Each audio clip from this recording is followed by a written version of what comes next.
I'm going to My cut name is through. Christine Herbets. I'm the director here, and I am co-presenting with Ron Robillard tonight, who is a scholar who has been through all of the cultures. So the way we're going to divide this presentation is that I'm going to tell you a little bit about the backstory, about what Windsor was like in 1916, and I'll also deal with the Arsenic and Old Lace connection, and then I'll turn it over to Ron, and he will go into the trial. So, I do want to say that there are a lot of new faces here. We run a lot of programs, and if you share your email address with us, we will be happy to send you a notice a week before the program. So if you didn't write your email address, please do. And we're so happy you're here tonight. I do have the air conditioner up, but there are a lot of people in the room. I have cold lemonade. There's water actually in the kitchen, but I think we will get going. So, Amy Archer Gilligan. Here she is. She was born in 1868 to James and Mary Kennedy Duggan. She was born in Milton, Connecticut. She was the 8th of 10 children. It was modest circumstances that she grew up in. And apparently there was some mental illness in the family. Her brother John became an inmate at the Connecticut Hospital for the Insane in 1902. One of her sisters is also listed as an inmate in the 1930 census. Now she married James Archer in 1897. Her daughter Mary Archer was born in December of 1897. And her husband and she, and her daughter actually, the family became caretakers for an elderly widow in Newington, Connecticut. His name was John D. Seymour. And when he died, the Archers rented the house from the heirs, and they turned it into a boarding house for the elderly. And it was called Sister Amy's Nursing Home for the Elderly. In 1907, that home was sold, and the Archers moved to Windsor, and they used their savings to purchase their own residence. And it was called the Archer Home for Elderly People and Chronic Invalids. Now, boarders could pay $7 to $25 per week, or they had the option of a $100 or a $1,000 life care fee.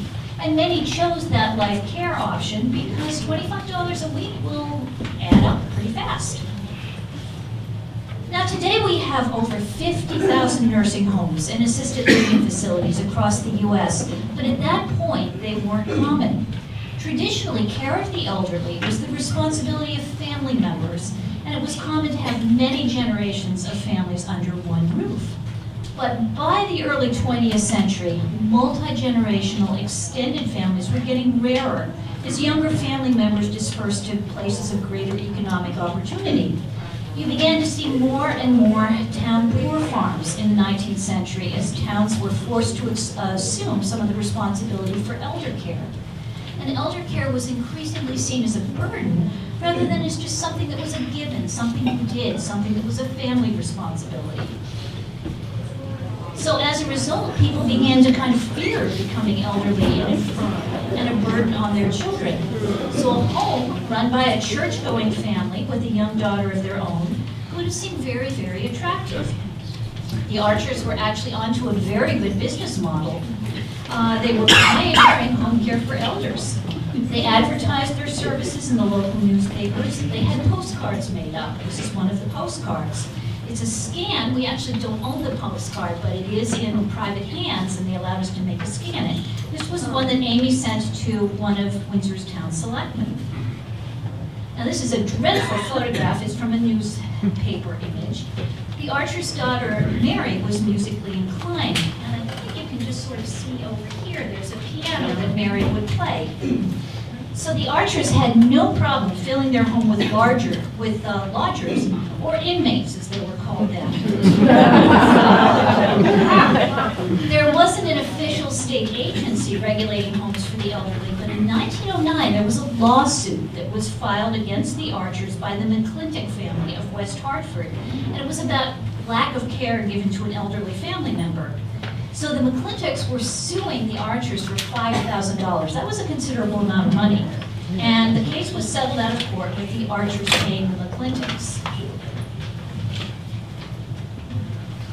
This is the church that the Archers belonged to. It was a new church building in St. Gabriel's Church. It was completed in 1916, in fact, the very same week that Amy Archer Gilligan was indicted for murder. Amy contributed to the altar fund.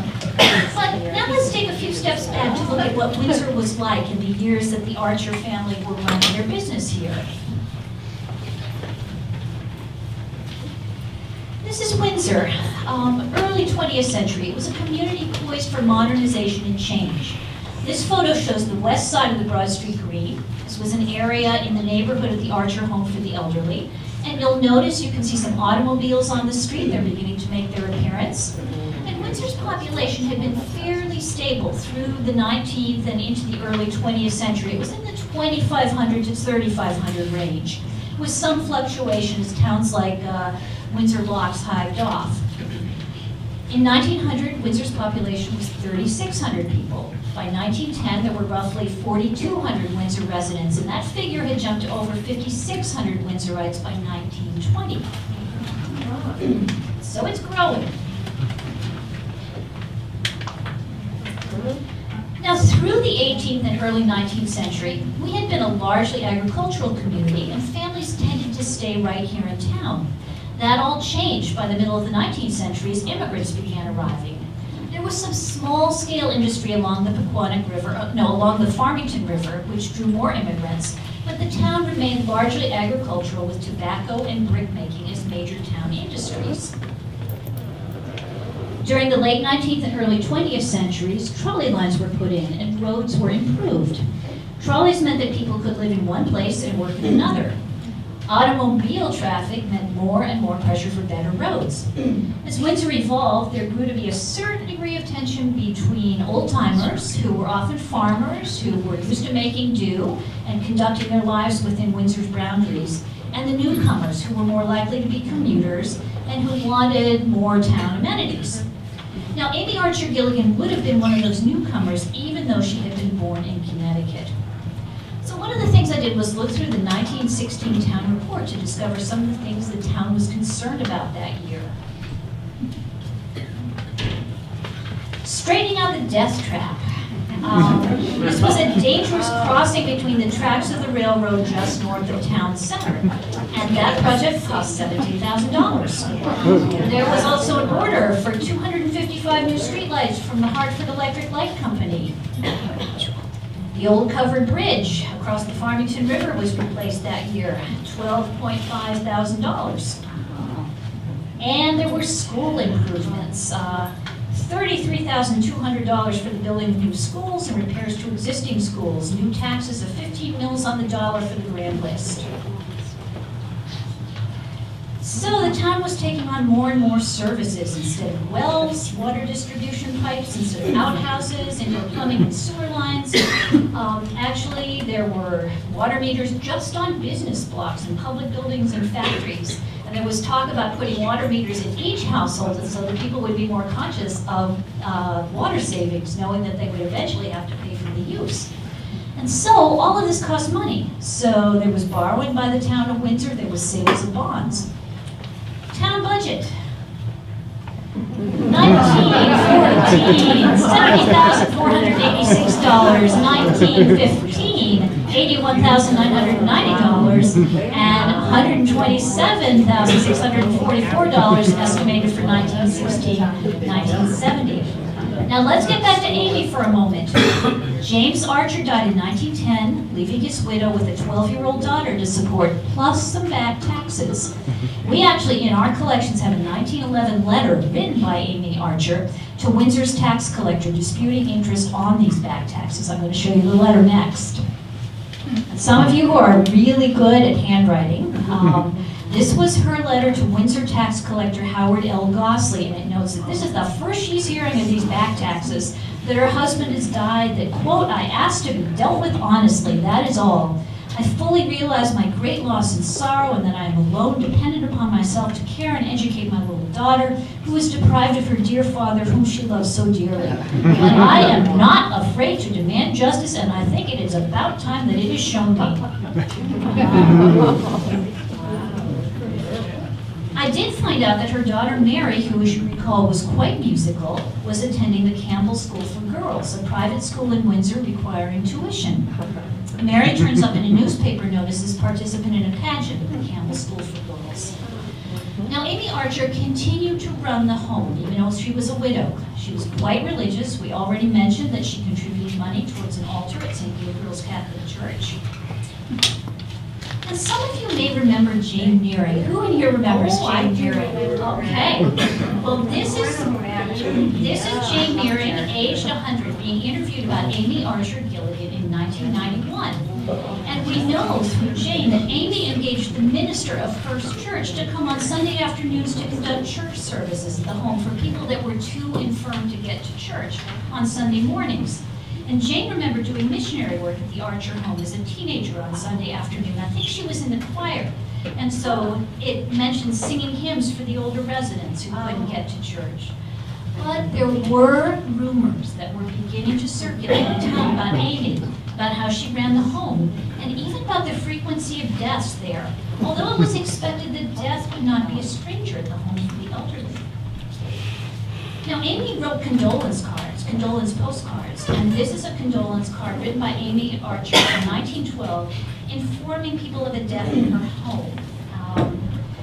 Between 1907 and 1916, there were 60 deaths in the Archer home. Now, most of these people were old and infirm, but not all of them, and death was expected in such a facility. But remember, in the 10 years, you had 60 deaths. But 48 of these people died in a 5-year span between 1911 and 1916. So, you know, that's what rate. Now, most of the people that came to live in the Archer home were there because they didn't have close relatives nearby. Because they weren't visited regularly, so there wasn't a lot of familial scrutiny. Late in 1913, Amy Archer married Michael Gilligan, who was a vigorous widower with family in town. But a few short months later, in February of 19, Gilligan was dead, having drawn up a will leaving his new wife his entire estate in excess of $4,000. Now this is different. Families in town, and you can imagine this did not go over well with the Gilligan family members. This is Michael Gilligan's death certificate. Listing valvular heart disease as primary cause of death, secondary cause, acute bilious attack. He was 56 years old. One of Amy Archer Gilligan's boarders was Franklin Andrews, who was a healthy but somewhat crippled 59-year-old man who was close to his family, but he didn't want to be a burden to them. May of 1914, he died. Supposedly, he spent the morning gardening, but collapsed and was dead either by that evening or by the evening following. And the death certificate lists an acute bilious attack. No, it lists gastric ulcer as the cause of death. Now, while clearing out his things, and remember he was close to his family, his sister, Nellie Pierce, noticed some correspondence where Archer Gilligan was pressing Andrews for money, and Pierce became suspicious. She took her concerns to the state attorney and to the Hartford Courant. So here was yet another complaint about the home.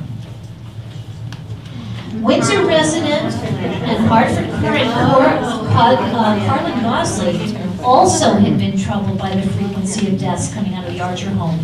His assignment at the Hartford Courant was to write up all the obituaries in Windsor. He was also the nephew of the tax collector Howard L. Gosley, and he had been elected grand juror for Windsor in 1912, which meant he was involved in issuing arrest warrants.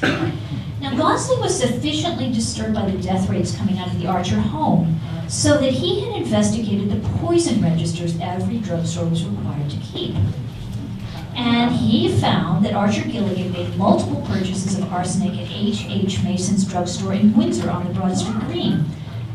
She cited rat problems. So Gosley now brought his concerns to Hartford Courant editor Clifford Sherman. Sherman put assistant city editor Aubrey Maddock on the case. Maddock combed through 5 years of Windsor death certificates, isolating all of the ones from the Archer home residents and looking at causes of death. He looked at death certificates of residents of the Jefferson Street home for the elderly in Hartford. He compared the rate of death with the number of residents in both of the homes, and what he found was kind of staggering. As I said, in a 5-year period, in a home which averaged 10 residents per year, 48 had died. The Old People's Home in Hartford had a similar number of deaths, but the population was 6 times that of the Archer home in Windsor.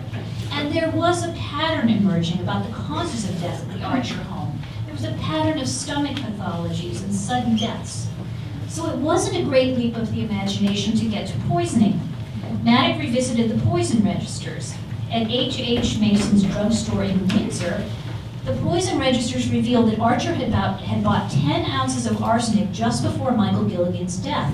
And that's a rather astounding amount to purchase when you realize that this amount could kill several hundred people. So, armed with all of the circumstantial evidence, the Current brought the findings to the governor, who ordered a state police investigation. The police received permission to exhume Franklin Andrews' body and the bodies of several others, including Michael Gilligan, Amy Archer Gilligan's second husband. The bodies were exhumed under cover of darkness, and Andrews' stomach contained enough arsenic it was later testified to kill half a dozen strong men. Now, a warrant could be obtained for Amy's arrest. There was arsenic found in 3 other bodies. There was strychnine found in the 5th. Now, one of the interesting things in the town report was called the justice case section. There were 87 instances of justice cases reported in Windsor in 1916. There was lots of intoxication and vagrancy, lots of breach of peace, some theft, some assault, some danger of falling into habits of vice, whatever that means. The notation on May 8th, 1916. State versus Archer Gilligan, murder first degree. Carlin Gosley, as Windsor's grand juror, was involved in bringing Amy Archer Gilligan in. And just interestingly enough, the following weekend, the new St. Gabriel's Church building opened its doors, and Amy Archer Gilligan had contributed money towards the altar. So this case headlined in newspapers all over the country at the time of the trials. The following year, in 1917, the Connecticut State Legislature introduced a bill requiring the licensing of old folks' homes with inspections and annual reports of deaths submitted to the State Board of Charities in an effort to prevent anything like this from ever happening again. And I'm just going to jump years into the future, just a couple of slides before I turn this over to Ron. A New Yorker named Joseph Kesselring, who had read about the case as a boy, decided to write a play. Kesselring journeyed to Connecticut, looked at newspaper accounts and court records, and wrote Arsenic and Old Lace, which opened on Broadway in 1941. It ran for 3 years during World War II. The play was followed by a very successful Frank Capra movie with Cary Grant.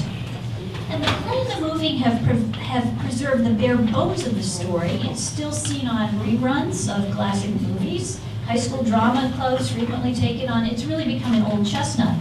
But I think as we've seen, the story that is discovered here is far, far darker.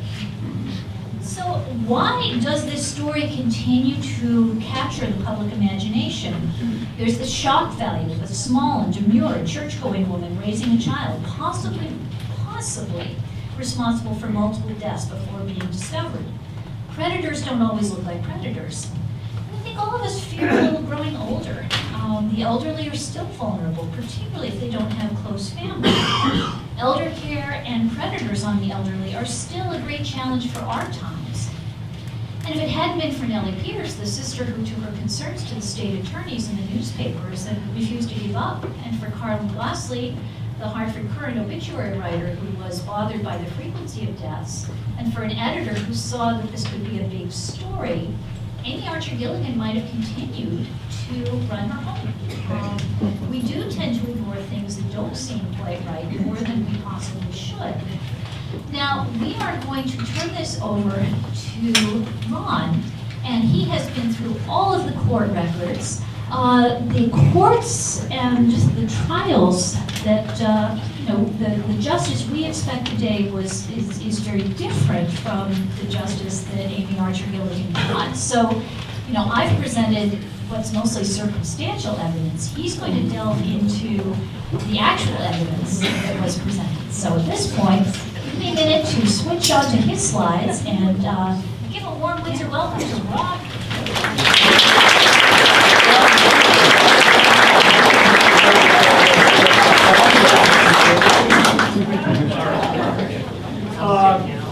As Christine mentioned, this is the 100th anniversary of Amy's first trial. So I thought this would be a good occasion to look back at the evidence. My thesis tonight is very simple, and this is: the state said this was a murder by poison case. If that is true, the scientific evidence of toxicology should have been a slam dunk. The prosecution should have been able to put on an expert witness and said, victim number 1, poison. Victim number 2, poison. I think, as you're going to see very shortly, that's not exactly how it played out. But before I start, let me answer one question that always comes up, and that is, how good was the science? The short answer is very good. The science for finding, identifying, and measuring arsenic in the human body was about 90 years old at the time of the trial. It was developed in 1824 in England. So the science today would be totally different. Medical examiners would use technology that people in 1916 couldn't imagine, but the underlying science is good. Amy was arrested on an indictment charging her with 5 counts of first-degree murder. So what I'm going to do is try to go through briefly, victim by victim, and look at the toxicology evidence and see how strong it is. The first victim we're going to talk about tonight is Franklin Andrews. I have him as 61. Christine, I know, has had him as 59. Looking at these old newspapers and documents, you see a lot of discrepancies like this, where the ages are different by a year or 2. But he's a retired farmer. He's in generally good health, except for arthritis in his shoulders. Dr. Arthur J. Wolfe is a doctor at St. Francis Hospital in Hartford, and he is the state's local toxicologist. He testifies that he estimates Andrews' body contains about 23 grains of absorbed arsenic. Now, grains is a very old pharmaceutical measure for tiny weights, and if my memory serves me right, is about 437 grains per ounce. So you can see this is very minute weights here. Wolfe also testifies that he finds an unexplained lump of unabsorbed arsenic in Franklin's stomach that weighs 23.57 grains. This, says State's Attorney Hugh Alcorn, is proof that Gilligan poisoned Andrews. Well, Benedict Holden, and I have his name backwards in the program, I apologize for that. We have 2 Benedicts. One is the first name, one is the last name. Holden's first name is Benedict. Benedict Holden, his defense attorney, says, wait a minute. For starters, Holden thinks there's way too much arsenic for this to be a murder. So at the end of testimony one day, he gives the state's outside toxicology expert, a guy named Dr. Victor Vaughan, who's the Dean of Medicine at the University of Michigan, a homework assignment. And he says, go to Dr. Wolfe's office after court today and review all the medical jurisprudence literature. And come back tomorrow and tell this jury if you find one case, just one case, where a murder victim has half as much arsenic in his body as Franklin Andrews does. Now, Holden is very comfortable to make this challenge because he already knows the answer. There is none. Holden also has a second objection to Wolfe's testimony, and that is he thinks the arsenic is in the wrong places. So he puts on his own expert, Dr. Stanley Benedict of Cornell University, to explain. And Dr. Benedict notes that Wolf says he's found higher concentrations of arsenic in Andrew's heart, lung, and liver tissues than in his stomach tissue. This, says Benedict, would be impossible if Andrews were poisoned by mouth. If someone puts arsenic in your mashed potatoes or your lemonade, Benedict says the hallmark organ will always be the stomach. That's the first place the poison lands. So even though the arsenic diffuses throughout the entire body, Benedict says no organ or tissue will ever have a higher concentration of arsenic than the stomach tissue. Holden looks at Benedict and he says, well then, how do you explain the unusual amount of arsenic and its unusual distribution pattern? Dr. Benedict says, easy peasy. Andrews was embalmed with arsenic embalming fluid. And Benedict goes on to explain a little bit about the embalming process. The embalmer puts in an IV port in an artery up here on your left chest. He begins to pump in the embalming fluid.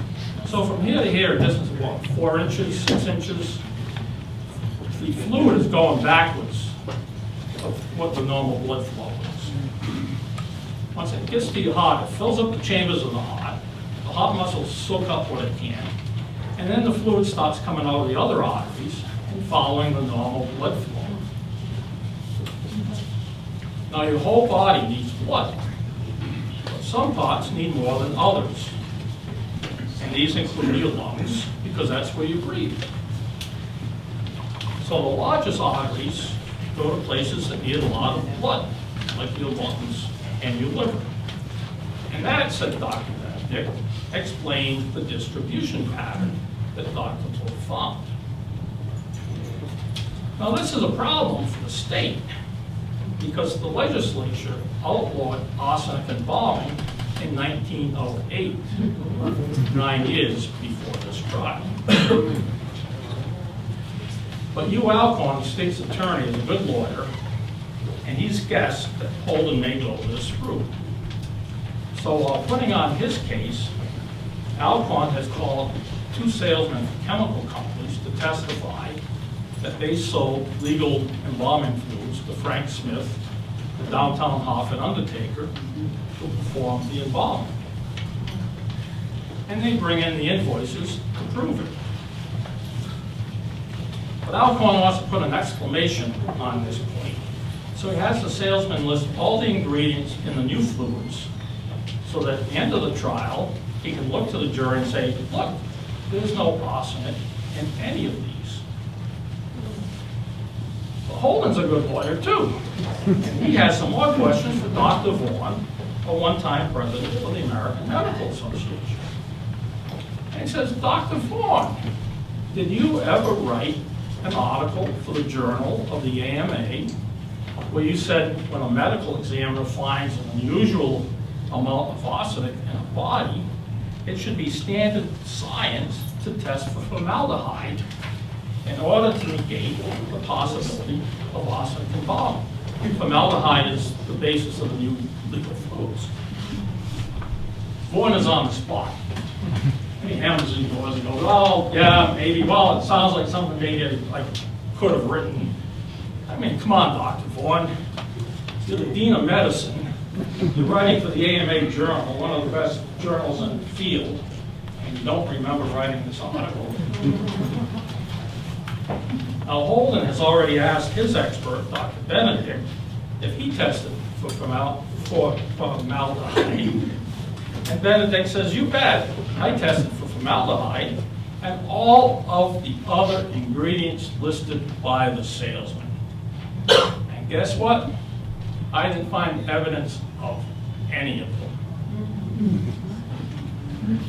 Holden says to Vaughan, did you testify for formaldehyde? Vaughan, no. Holden, why not? Vaughan, the state didn't give me any samples. So that's Franklin Andrews. Victim number 2 is Charlie Smith. He's the oldest victim, He's retired from Waterbury's brass industry. Dr. Philip Bunce, a surgeon at Hartford Hospital, does the autopsy.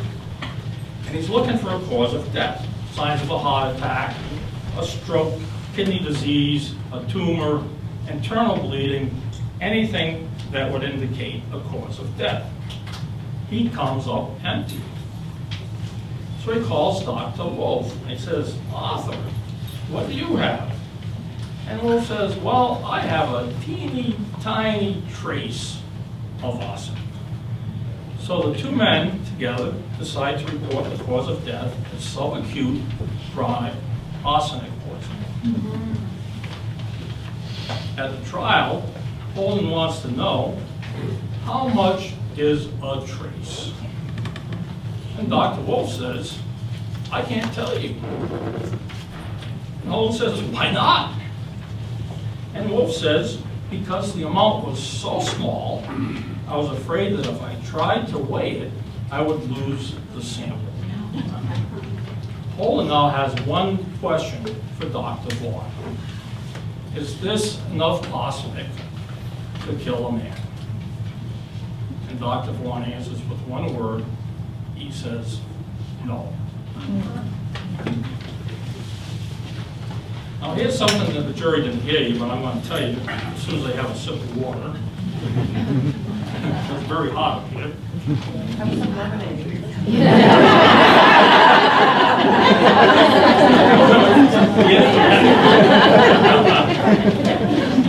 Arsenic was used to make brass. As you know, brass is an alloy of copper and zinc. And metal makers figured out that when you add arsenic to the mix, it does two things. It makes brass more corrosion resistant, and it tempers it for high heat applications. Now these are both good things if you're making valves or controls for steam engines. And remember, 1917 is still the age of steam. Steam locomotives, there's a steamboat every day between New York City and downtown Hartford. And many of the manufacturing plants in Hartford have their own stationary steam engines to make energy for the factories. Old Charlie retired as head of the polishing room at Waterbury Brass Company at the age of 86. So in fact, Dr. Bunce Wolf may have been right. Smith may have suffered subacute chronic arsenic poisoning. But not because Amy tried to kill him, but from occupational exposure. Victim number 3 is our first woman, Alice Gowdy. She's 69. She too is in pretty good health. Now here's an interesting factoid. In November of 1914, when Alice becomes sick, she and her husband are living in the same room where Franklin Andrews died in May of 1914. Alice becomes violently sick, vomiting, diarrhea, and Dr. Emma Thompson, her personal physician, is called from Hartford on here to Windsor. Thompson finds Alice barely able to speak, and given the symptoms, she thinks Gowdy may have cholera. Other than a hot murmur, Alice is in good health. So given the fact that she's in good health, and the fact that the vomiting has stopped for about 6 hours now, Dr. Thompson thinks Alice will make a full recovery. Before leaving, she tells Amy, call me tomorrow if Alice is not better. Tomorrow comes, tomorrow goes. Next day comes, next day goes. A couple days later, Amy calls Dr. Thompson and says, you better get up here to Windsor right away because Alice is really, really sick. Now, Dr. Thompson's been around long enough that as soon as she walks in that room, she knows Alice is not going to make it. She's agitated, she's incoherent.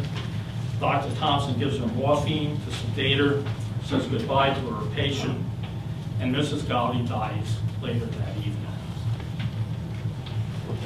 On autopsy, Dr. Bunce realizes he has the same problem that he did with Charlie Smith. There is nothing indicative of a cause of death. And he testifies, quote, a primary cause of death could not be Wolf again has recovered a relatively small amount of arsenic, about 3.79 grains total. So in consultation with Bunce, the two doctors again attribute the cause of death to subacute or chronic arsenic poisoning. Vaughan testifies he too has found arsenic, about 8 grains, or twice what Wolf says he's found. Again, Holden asked Vaughan, is arsenic in these amounts enough to kill an adult? And Vaughan says, well, it's not enough to make a definitive finding of poisoning. Just as in Charlie Smith's case, there are alternative explanations for the arsenic found in Mrs. Gowdy. Arsenic had multiple uses. Starting in the 19th century, it was used as a dye and coloring agent in wallpaper, in textiles, and in candy.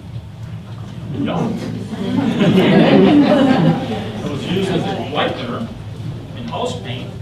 It was used in patent medicines, the most famous is Fowler's solution. And legitimate doctors and druggists used it to compound medicines. And dentists use it to perform root canals. Finally, it was widely used in soaps and women's cosmetics because it was both a whitener and as a caustic, it tended to scrub the skin clean and left it nice, shiny, white skin. So Mrs. Gowdy could have been exposed to arsenic in any number of environmental ways. Victim number 4 is Michael Gilligan, Amy's second husband for 3 months, almost to the day, before he dies. Because of post-mortem changes, Dr. Bunce is unable to determine the cause of death from the autopsy. Wolf testifies that based on the weight of Mr. Gilligan's decomposed body, he estimates the whole body contains no less than 10 and no more than 15 grains of arsenic. Wolf testifies that among the organs where he has found arsenic is Gilligan's brain. This is beginning to look pretty good for the state. And then along comes Dr. Vaughan. Dr. Vaughan says, I didn't find any arsenic in Gilligan's brain. And Holden says, how can this be? And Vaughan says, well, it's something I've never run into personally before, but I do believe it's happened. Now, by this point in the trial, Vaughan has been beat up pretty badly by Holden. And he decides to punt. Instead of just leaving it there, he says, you know, I've never seen an Eskimo, but because of that, I will not say that they are rare. Wrong thing to say to Holden. And this is almost a direct quote. You are here as a toxicologist, not an explorer. If you were an explorer lecturing a group of college students and you had never seen an Eskimo, wouldn't you have to say that they're pretty rare? And Vaughan says, yeah, I guess so. Holden asked his expert, Dr. Benedict, if it's possible for one scientist to find arsenic and another to find none at all. Benedict's answer, impossible. It's either there or it's not. By way of explanation, he says maybe Dr. Wolf's testing equipment was contaminated. That is, he's saying Dr. Wolf maybe got sloppy, didn't do a good job cleaning his equipment, and the arsenic is really from some other test. Holden has his own idea. He turns to the jury and he shouts, well, they tested different brains. Surprisingly, the comment draws no rebuke from either the judge nor an objection from the state's attorney. Let me add that by now, the jury has learned something about Dr. Vaughan. He takes shortcuts. He has received a full set of tissues for each of the victims. Dr. Bunce typically harvests between 14 and 18 different types of tissues. So Bunce has at least 70 tissue samples, but he's only tested a few of them. He uses what I call the eeny, meeny, miny, mo. Holden wants to know why. Well, one thing you got to give Dr. Vaughan, he's honest, because this is his answer. He says, I knew the state was investigating this as an arsenic murder case. So once I found any arsenic, I stopped. And she wondered, did he even touch the brain? And finally, Vaughan is the highest paid expert at the trial. This is a $10,700 payday for him in 1917. The fifth and last victim is Maud Lynch. She's the youngest. She's 33. Judge Green disallows any testimony about Lynch because all of the experts agree that she died of strychnine poisoning, and the state's case is built around arsenic. But I think we can talk about it for just a moment. Lynch had epilepsy. We know that she had been married, but her husband apparently was unable to cope with her disease. He leaves. She goes back to live with mom and dad. They too have trouble dealing with her, and they put her in Mrs. Gilligan's home. Now put yourself in this young woman's shoes, surrounded by patients old enough to be her parents, grandparents. And she's sitting on the porch of that big house that you saw in Christine's presentation over on Prospect Street. Sitting there on the porch, and she's thinking about all the boys and girls that she grew up with. And what are they doing in their early 30s? Get married, have children, buy houses, maybe they're starting a business. And here's Maud Lynch, confined to a life among the elderly and the sick.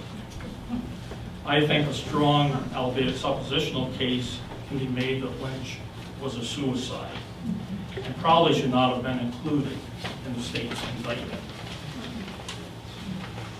So in summary, what do we have? Well, I'll tell you what we don't have, and that's 5 undebatable examples of intentional arsenic poisoning. In the case of Franklin Andrews, it appears that he was embalmed illegally. That would mask any evidence of intentional embalming, of intentional poisoning, I should say, because the medical examiner can't say this arsenic is from the embalming fluid and this arsenic is from Amy. So it just covers it, and that's in fact why the state outlawed it. In 2 victims, the state's own experts found only limited amounts of arsenic, the presence of which can be explained by occupational or environmental exposure. In Mr. Gilligan's case, the state's local and outside experts disagreed on a key finding. Was there arsenic in Mr. Gilligan's brain? And we know that the judge disallowed testimony about Maud Lynch. Let me be clear about one thing. I'm not here tonight to argue that Amy was innocent. Quite frankly, I don't know. And indeed, the jury found her guilty, although that verdict was later overturned by the Supreme Court. But because the scientific evidence fails to support the state's contention, I think we have to look for other explanations for the jury's finding. First, obviously, is the state's circumstantial case, which I think was fairly strong. Other reasons implicate issues that still come into play today in highly publicized criminal trials. Prosecutors loaded on heavy, nervous that the big one doesn't get away. And if you're a little confused about what I'm talking about, just think O.J. Simpson. All right? Juries have trouble understanding and processing huge amounts of highly technical and conflicting evidence. And this scientific evidence was a mess. There were arguments about the types of arsenic. Some experts gave their findings in grains per gram, another in grains per 100 grams, and one in grains per 1,000 grams. And no one does the math to clarify any of this for the jury. If you remember the picture of page 1 of the Hartford Courant, Pre-trial publicity was an issue in this case. And indeed, Holden tried for a change of venue, but was denied. And finally, we have the issue of the fairness of jury pools, jury selection, and personal bias. Consider the jury pool. Amy obviously was a woman. How many women were on Amy's jury? None. How many women were in the jury pool? None. That's right. Because women can't vote in Connecticut until 1920, and the jury list is drawn from the list of voters. Amy is Irish. She's the daughter of immigrants. Both parents were born in Ireland. She's a strong, independent businesswoman at a time when there's not a lot of businesswomen. And she's Catholic in a state with a long, long history of anti-Catholicism, something that many of us may not even be aware of today. It's not that people like Amy were unusual in Harford County at the time.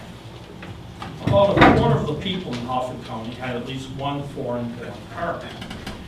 But remember, too, that averages are skewed by extremes.